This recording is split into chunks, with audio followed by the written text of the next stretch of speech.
The latest playoff rankings are out. How many Big Ten teams will wind up in the playoff after a wild week of games in the Big Ten? And we make our picks for Week 12 on today's Locked On Big Ten Squad. You're talking ball with the Big Ten Squad, sponsored by Game Time. From USC to Ohio State, from Michigan to Oregon, from Nebraska to Washington, it's the local experts of the Locked On Podcast Network bringing you scoops, breakdowns, and the most comprehensive preview of the upcoming Big Ten weekend.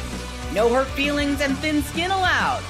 Squad up, you're part of the Big Ten Squad. Everybody, welcome to this week's Locked On Big Ten Squad. I can't believe Rutgers doesn't get any love in our Big Ten Squad intro. Can we change that, bosses that are listening to or watching this fine program? I'm your host, Spencer McLaughlin. Craig Sheeman of Locked On Big Ten is here. Mark Koken, Locked On USC, no microphone and all. Roman Tomashoff, Locked On Huskies. Jay Stevens, Locked On Buckeyes. Jacob Goins, Locked On Hoosiers. Trent Condon, Locked On Hawkeyes. Trent, GG's.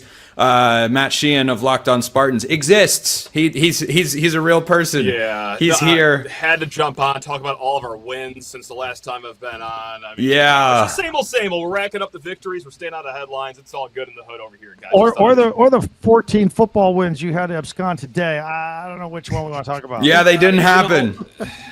I understand that this is all about the trash talk, but I got bad news for you guys. I'm already beaten to an apathetic pulp. Like, there's nothing you can say that's going to, rile me up or get under my skin. So you can feel free to tee off. Just I had a legitimate question about this. After this, what is Michigan State's last actual football win that is not vacated? Roman,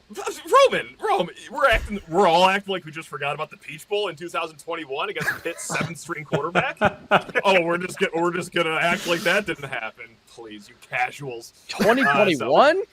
Yep, 2021. So were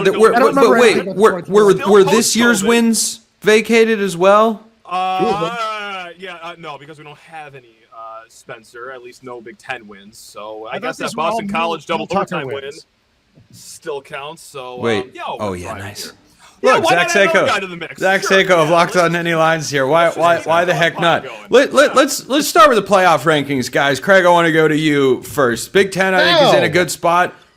What? No. What do you mean no? You don't get to show up late. Oh my gosh, Herrings is here? We have 10 people. What's happening? There's not even this many Big Ten teams. What is going on right now? No, there can't possibly be. Well, Ryan's almost here. Here we go. Here we go. Ready? Hey! Herrings is here. All right, so. Best squad ever. Craig. Yes. Okay, I didn't catch that, Mark. That's okay. Craig, how many Big Ten teams you think we're sending to the playoff? It feels like if we can get 10 hosts here to the Locked On Big Ten Squad, then the Big Ten should be able to get, 12 teams into the playoff? I mean, Greg Sankey's out there talking about getting 8 SEC teams in, and I almost went Billy Bean and flipped over my desk. I agree with you on that. It drives me nuts, the arrogance of the SEC people. Just think they get every single spot. Sadly, I think we're looking at 3 with Ohio State, Indiana, and I think that the Oregon-USC game will be an elimination game, even though I think no matter who wins, I mean, if you have 2 losses for the Big Ten, I think you should be in. But sadly, I think Oregon's right there. If they lose to USC, I think USC gets in, Oregon's out, and if Oregon wins, then they're squarely in. They're good to go, but I think we're looking at 3. I'm hoping for 4. Did you notice how diplomatic Craig was there? He could have set himself up to annoy me or Mark. And Mark, he just took the path of least resistance. Can you believe this coward hosts our Big Ten show? Craig knows that I've got bigger fish to fry this week if I could even consider going after that other team up north. So, yeah, I got Iowa on my mind right now. I have a little bit of a one game at a time. You hear that, Trent? He just can't stop thinking about Iowa. How do you feel about a bounce back potential for the Hawkeyes after their playoff hopes were dashed? Well, it's incredibly frustrating. You know how close Iowa was against Oregon and Indiana, and going back to the Iowa State game even, and just how different this conversation can be. It's tough. I mean, it's tough as what we do on a daily basis to kind of bounce back when you have those hopes that you thought you were going to have a year ago and they were dashed early in the season. It's difficult to bounce back, and listening to the Hawkeye players on Tuesday during the media availability, I don't know. I have a feeling maybe Oregon's going to beat them twice. I don't know what kind of effort the Hawkeyes are going to get Saturday. Speaking of effort, Herrings, Can we get a round of applause for Ryan Herrings and the Wisconsin Badgers? Roman, you knew we were going there eventually, because speaking of Big Ten teams that will not be in the playoff this year, Washington in that camp, thanks only, Ryan, to your Wisconsin Badgers. By the way, you look like you de-aged 10 years since you last showed up to the squad. You're looking svelte. Yes. It was a plucky effort. And listen, well, some of y'all I'm down in the heart of SEC country right now in a hotel in Birmingham. So I was wondering where that y'all came from. Go ahead. I'm down in the heart of SEC country, but while some of you are contemplating playoff runs, the road to bowl eligibility for the Badgers started last weekend. It's going to continue this weekend against Jacob. This team is rolling right now with one in a row. That is a streak. That is a data point we're going to count. So, yeah, forget the playoffs. The road to bowl eligibility started last weekend for Wisconsin. Stako, it almost started for Penn State. Almost. We only lost by 3. Let's go. Yeah! Hire the interim. I won't go that far, but I really do respect what Terry Smith has done as the interim head coach. It is just, it's crazy over here. It's Eli Drinkwitz. I got a text today that Brian Kelly, that there's some mutual interest there. Yeah, I know. No. So Don't do it. I'm not okay with that. Not in the slightest. Actually, I'm kind of with Mark on this one. Wait, I'm gonna ruffle some feathers here. Penn State's not alone. Michigan State also don't had call a phone call. What a tough day for Michigan State.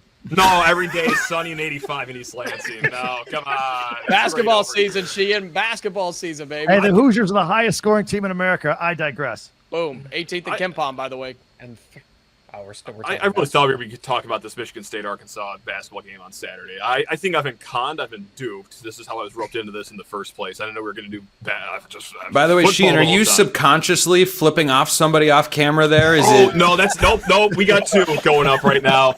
Okay. No, I thought that was you just to the football program in East Lansing. I'm over it, man. I'm done. That direction would be the other hand, unfortunately. But I do like the sentiment there. I wish I was that smart to think about that on the fly, but I'm not. So thanks for the credit, though. Appreciate it. Yeah, I want to get to the other side of the most shocking eventual outcome on Saturday. Roman, what happened in Madison? Just the worst disaster I've seen in a very long time for Washington football. And it's unfortunate where there were several injuries, right? Jonah Coleman goes down. Denzel Boston goes down. Washington starting center Landon Hatchett was apparently playing with a club on his right hand, so he had to snap the ball with his left and was out of the game by the end of the first quarter because that didn't work. Right tackle Drew Party goes down. Starting nickel Rashawn Clark hyperextends his knee. So that part was a disaster. Was this all in the same game? Yes. Yeah. It's crazy. Oh my God. Sorry, I wasn't dialed into every single snap of that one because I thought it was going to be a snooze. It, so you only texted me in the fourth quarter. Got it. All right. That's correct. I had a previous commitment. Yeah, no, I'm just going to make a mental note of that for later on. Neutral arbiter of college football as you are. I am. No, it was just such a disaster, and I was so unimpressed with what Jed Fish tried to do to counter what Wisconsin's defense threw out there. Because Herrings and I talked about this on a crossover last week. Wisconsin's pass rush is still more than solid, and it's just been overshadowed by an absolutely atrocious offense. I don't know how many of you guys know this, and I hate myself for putting this out there, but who can raise their hand and tell me who Wisconsin's leading passer was in this game? The punter. It was the punter. It was the punter. No. It was the punter. Oh, That's a classic Big Ten football game right there. Yeah. Let's go. We're Iowa Light. It's happening. Is that a beer? JV Ryan Iowa. is so happy. It tastes terrible. Beautiful to see Ryan this happy. I got to say, you give me hope, Ryan. Just give me hope. You're just like... Jay, when you watch all this chaos unfold, do you just feel like that? I don't even remember what it's from. That meme that's going around of people of the guy getting really excited watching everyone else fight. Just yes, kill each other. You have nothing and I have everything. Well, it's kind of comical because Sheehan's here on the day when Michigan State is not having wins right now. I saw one of those tweets earlier about Penn State, and I think it was right after I saw a tweet about them maybe losing. No, it was a video I saw of them maybe losing a recruit to West Virginia. And so I am kind of sitting here thinking, Context to that. Context to that. We don't do context. No. No, we don't have time for context. This is the Big Ten squad, Seiko. Don't be silly. Ahead of us. But it's just weird that Ohio State and Ryan Day have found a formula. They recruited at a high level. They're not perfect, but they are dominating everybody. They have not struggled in any game at all. And even last week when I was at the game against Purdue, and we're following the score. All of a sudden, Penn State has the ball. IU gets the ball back, and then it's, a masterful touchdown. I'm thinking, well, that's great for them, but still, you almost lost the game. And so, but Ohio State's never been in a game where they almost lost. So it's weird sitting here right now and listening to all the chaos going on in the Big Ten. Yeah, this is like when my very wealthy and very successful lawyer friend comes to town to visit every once in a while just to check on things. Like, We'll do it except since it's you coming here, it'd actually be like you going from your house to his mansion and being like, "Wow, this must be great." They just drop by, see how things are going. Yeah, you must be having a lot of fun. Real quick, Goins, never a doubt, right? Never, ever. Not against Iowa, not against Oregon, not against Penn State. Never a doubt. I will never pick against Kurt Cignetti until he gives me a reason to do so. Yeah, all right. Hold on. Did you pick against them last year when they played Ohio State? Of course not. Yeah, I'm pretty sure I did. I don't know why I wouldn't have. Okay. I think I picked against them against Notre Dame, too. Receipts. But, yeah. You can go back and look. Look at Jay going back in the memory bank there. Back in the mental time machine. There is a whole other slate of games because it is that wonderful time of year. We'll be picking every game in the Big Ten with a full 10-man squad. I'm sure we'll all agree on everything all the time. Stick around, won't you? First, this episode brought to you by our friends at FanDuel. The NBA is back, and there's no better place to get in on the action than FanDuel, the official sports betting partner of the NBA. Even if you miss the start of the game or want to ride the hot hand, FanDuel has live bets on everything from who will score next to fourth quarter comebacks. Plus, you can even combine your live bets into a same-game parlay for a shot at a bigger payout. It keeps every game exciting, especially when your team's making that late push. We're about to go over every game that is worth going over in the Big Ten this week. And those lines, of course, provided by our friends at FanDuel. If you think you know better than all of us, or perhaps some of us here at the Locked On Big Ten Squad, how those games are going, what the final scores are going to be, you can put your knowledge to the test with FanDuel. That's the place that you want to do it at because you've got points. You got the point spread, you have got point totals, you have got money line, everything you could want, prop bets, futures bets, it's all there right now. FanDuel is giving new customers $300 in bonus bets when your first $5 bet wins. So head to FanDuel.com to sign up and play your game with FanDuel, the official sports betting partner of the NBA. Let's get to week 12. How are we already here? This is probably seeming fast for some of us. And then for Seiko and Sheehan, it's seeming a lot longer. So, I need this to be fast. It's fine. It's good. Yes. Well, I was just talking about the entire season. We're going to spend plenty of time continuing to talk about college football here. But my favorite game of the week in the Big Ten is Iowa at USC. Trent, we'll start with you on this one. You seemed down about the Hawkeyes' chances earlier. Are you saying that you'd be the second team to let Oregon beat you twice? Yeah, you got to unmute yourself there, Trent, because if you're muted, we can't hear you. There you go, pal. It's my first day. All right. Yeah, I'm down, and I'm down on Iowa's chances. Now, all season long, I stated that the most difficult game on the Iowa schedule was not preseason top 3 Penn State coming to town, not the Oregon Ducks coming to town. The most difficult opponent for Iowa was this road trip for USC, and there's a multitude of reasons. The biggest, Kirk Ferentz, Hayden Fry, both of them terrible on the West Coast. We all have the jokes about Rose Bowls, but even regular season games, Iowa has historically struggled when they make the move west. And you couple that with the way that USC plays, Lemon, an absolute game changer, obviously, the way they throw the football around. My only hope of this one is those little glimpses that we've seen, the growth out of this offense. It has to continue. Iowa cannot go into this game and win another 17-13 game, 13-10. They're going to have to score to beat USC. I still don't think they're well-equipped enough to do it, and I think that there is that lingering frustration after what happened. Mark Gronowski said after the game, he's never lost 3 games in a season in his career, in his life, and they took their 3rd loss of the season. I don't see bounce back here. I think USC wins this one comfortably. Trent, are you saying that the Missouri Valley and the Big Ten are a different level of competition. Is that what it sounds like you're implying, or that Gronowski has learned? Well, South Dakota State's also the Ohio State of the FCC. So, The Ohio State? Boy, that's a powerhouse if I've ever seen one. Ohio State with Iowa's special teams. Whoa! Whoa! That's a unit right there. They got more money than everybody else. They outspend everybody else, and that's why South Dakota State's so good, much like the Buckeyes is what I was saying. Mark, how do you feel about your Trojans? I feel pretty good. Although, tell you what, Trent, it might be more of an Iowa home game than you thought. It's going to be a downpour. It's going to be wet. It's going to be moist. They're expecting like 2 inches of rain, so we'll see. Here's the difference in the game. We know what Iowa is. They want to run the ball because they can't throw the ball. I'm shocked that you still have not had a 200-yard passing game this season. I mean, that's why. Are we? Not this season. Not 3. Well, quick, Mark, we'll let you get back to it, but quick show of hands. Who's surprised Iowa hasn't had a 200-yard passer this year? I mean, just once. they played Albany. When he threw for 44 against Albany, Mark's right. I thought this guy can't pass. Hey, that's more than Justin Fields in several games this year. And he threw more than Dante Moore on Saturday. Boom. That is a true Well, you got him on that. That is a true statement. Dante just, won the game. Anyway, Mark, continue. Yeah, this game's going to come down to, does USC stop Iowa's running game? And if they do, Iowa's in a heap of trouble. All right, let's go rapid fire around here. Craig, who do you like, Hawkeyes or the Trojans? First of all, I did not have Hayden Fry mentioned on my bingo card today. That was pretty good, Trent. I think ultimately, rain or no rain, USC's ability to throw and where Iowa can't throw, it'll make the difference because I think they'll both run the ball very well on Saturday. Roman? So I'm gonna take USC. I agree with Craig. Give me USC. Iowa in a look-ahead spot because they face Michigan State the following weekend. Give me the Trojans. The classic, the ever-classic look-ahead spot. Ryan, Hawkeyes, can they pull the upset?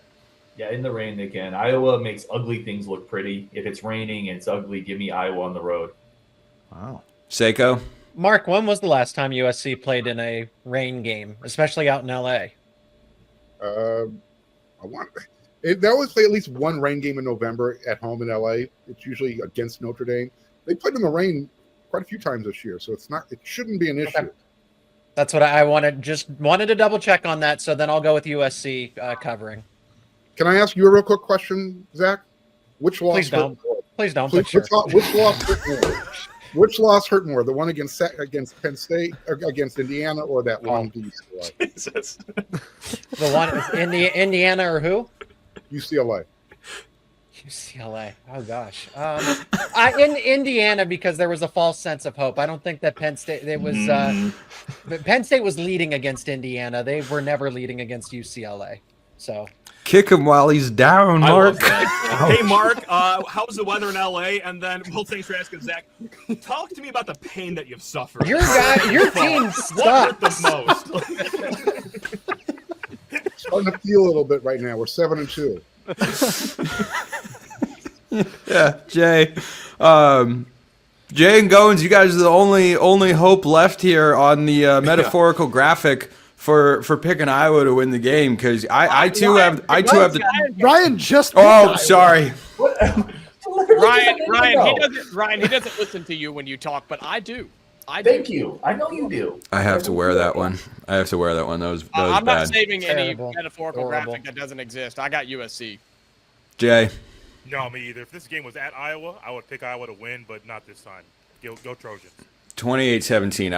I've also got USC. Just for fun. Roman, give me your upset concern meter this week against 0-7 Purdue going into Husky Stadium. If all four of the offensive guys that I mentioned a little bit earlier don't play, I will be somewhat concerned. Washington is 16.5-point favorites. Shout out to our good friends over at FanDuel in this game. And I still like a lot of the talent that Washington has. Like, I looked at some of the backups in this game against Wisconsin. Adam Muhammad, the sophomore running back, really impressed me. Washington has some fun young wide receivers in Desmond Roebuck, Braden Vinesbank, Chris Lawson.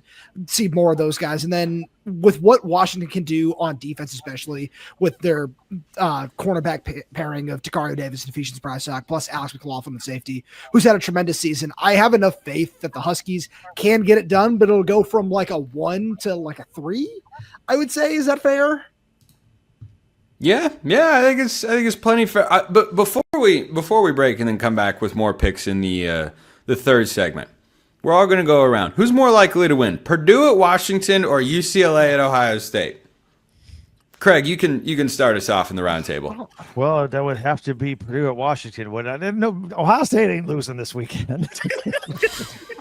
I don't think anybody's gonna pick UCLA. Would anyone take UCLA, or has the hype train? This is the whole reason that Spencer asked the question. See through the veil, people, please. I don't know what veil Roman, you could. I have Washington by 1 million. If that makes you feel any better. It does. Thank you, Jacob. I appreciate that. That's what Goins is here to do: kiss ass and try to get street That's cred. not But about Washington. Spencer. Wow. Yeah. no, it's just yeah. He's just not paying attention to anything Ducks we're by saying 50, over here right? today. Right, Jacob?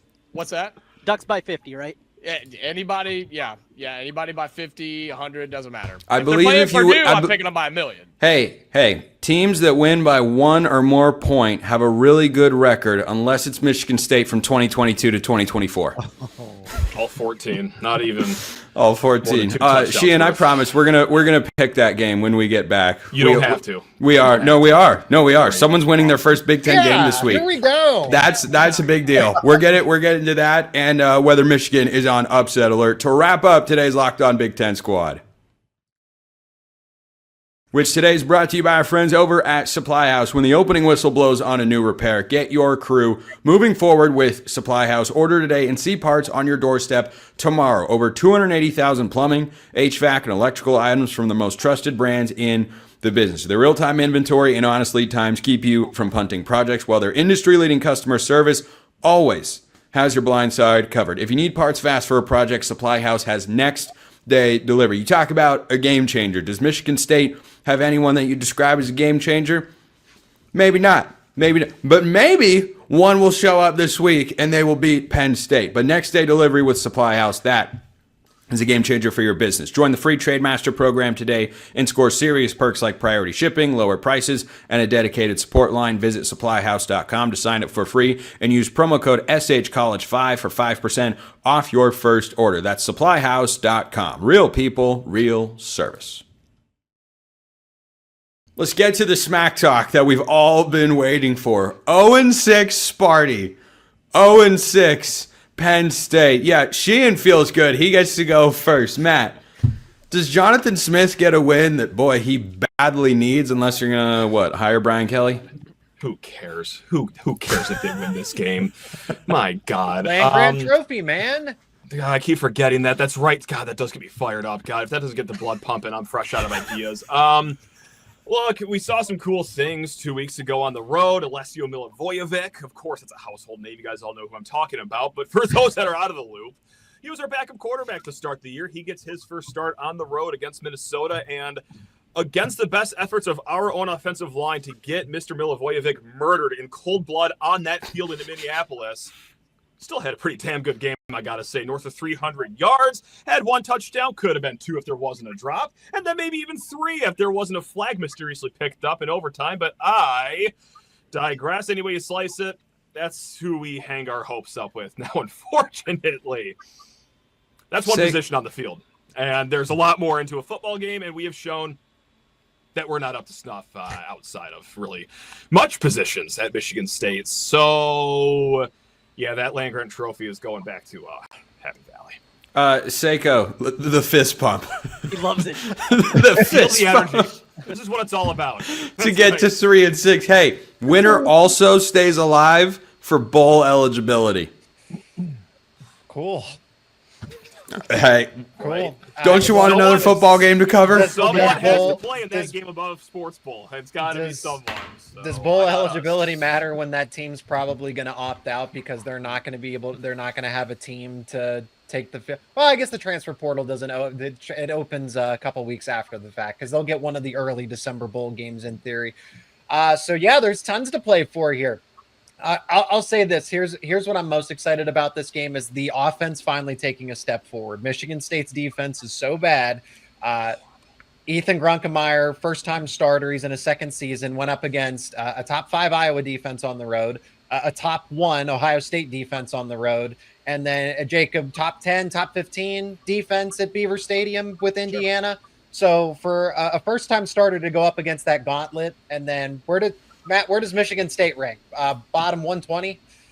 I was like, yeah, in the Big Ten, it's certainly they're 19th in the Big Ten at all defensive metrics, but yeah, for national, it is in the 120s. It's really bad this year. So somebody's scoring 30 in this game. It's either going to be one or both, and I'm thinking it's at least Penn State. So I like Penn State to win this one. Look, I'm just more inclined to be interested in a battle of 0-6 teams than Maryland going to Illinois and UCLA. TV. On CBS. 3:30. Yeah. That's right. That's incredible stuff. Granddaddy of them all, guys. That's right. That's truly incredible. But UCLA to Ohio State, Wisconsin to Indiana, Minnesota to Oregon on a Friday night. Oregon's probably got the most upset potential of any of those games. But we're gonna wrap up today's squad with this. What Herrings are? Yeah, let my guy Ryan talk about his Badgers. Come on, I want to hear it. Yeah, go ahead. While on mute.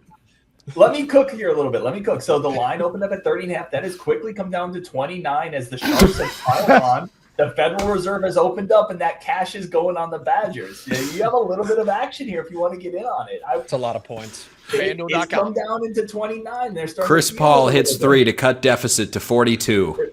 They're starting to feel it a little bit in Madtown. All I'm going to say is the Badgers have played much better since the vote of confidence that many people mocked for Luke Fickell. Since they said he's the guy, the team has turned it around a little bit. Indiana's a little banged up, coming off an emotional game, maybe a little bit of a letdown situation. Listen, let's go. Badgers covered. Wisconsin. You hear that, Goins? You should be shaking in your boots. I'm trembling, man. I'm so worried. I mean, 29.5. I mean, what happens if it gets down to like 28.5? Then what? Tomorrow, by game time, it's 27.5, and we're cooking. And then Indiana covers because they win by 4 touchdowns. I love it. Trent, has Iowa ever been a part of a game with a 28-point spread? Good question. Wow. Yeah. Ohio State, I think, relatively recently. Maybe not. Well, they have. I mean, you got to go back to the beginning of the Kirk Ferentz era. Well, but 28. No, it's been a really long time for that one. We just keep it close and then lose in heartbreaking fashion.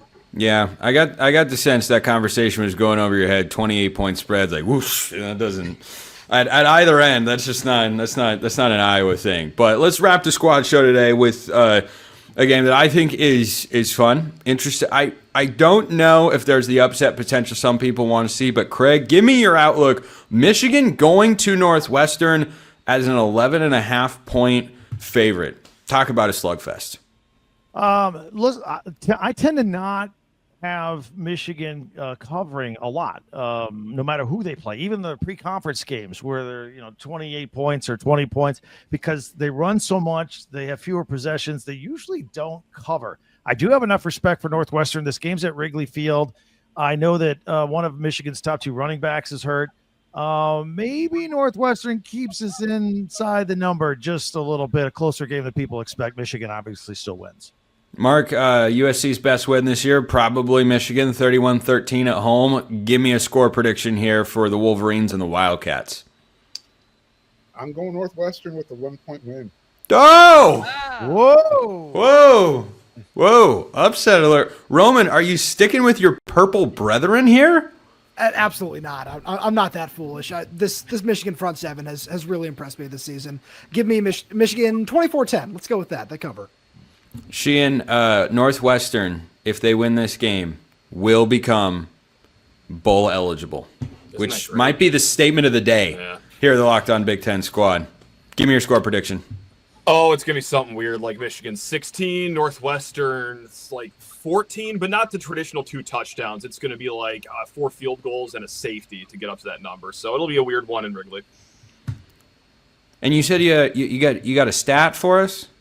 I do have a stat. This is how great the slate is for the Big Ten. Hey, Michigan State versus Penn State, one of the 2 games that are single-digit spreads.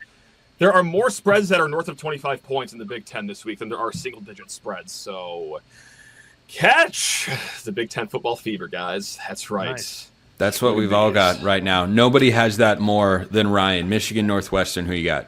That's The right. season's just getting going, baby. Like now we're really cooking now. Yeah, close game, 17-13. I agree with Craig. I think Michigan wins. I think Northwestern, covers. It's just a weird spot. It's a weird place to play. Give me Northwestern to cover. Michigan win. Seiko. Michigan's coming off a bye week, and Bryce Underwood is a 5-star the last time I checked. That's the time for those young and up-and-coming players to take a step forward. Michigan by at least 2 touchdowns.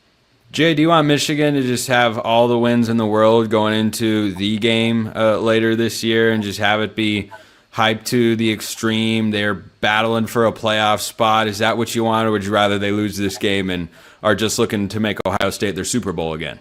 Well, when they came into the game and they were trying to get bowl eligible, they found a way to win. And so maybe Ohio State has a better chance if they win the next 2 and then just get beat down by Ohio State down the road. I think Michigan's going to win this one. I'm not going to go crazy. 21-17. Maybe that's too many points for Northwestern, but I think it's how it's going to be in Wrigley this weekend.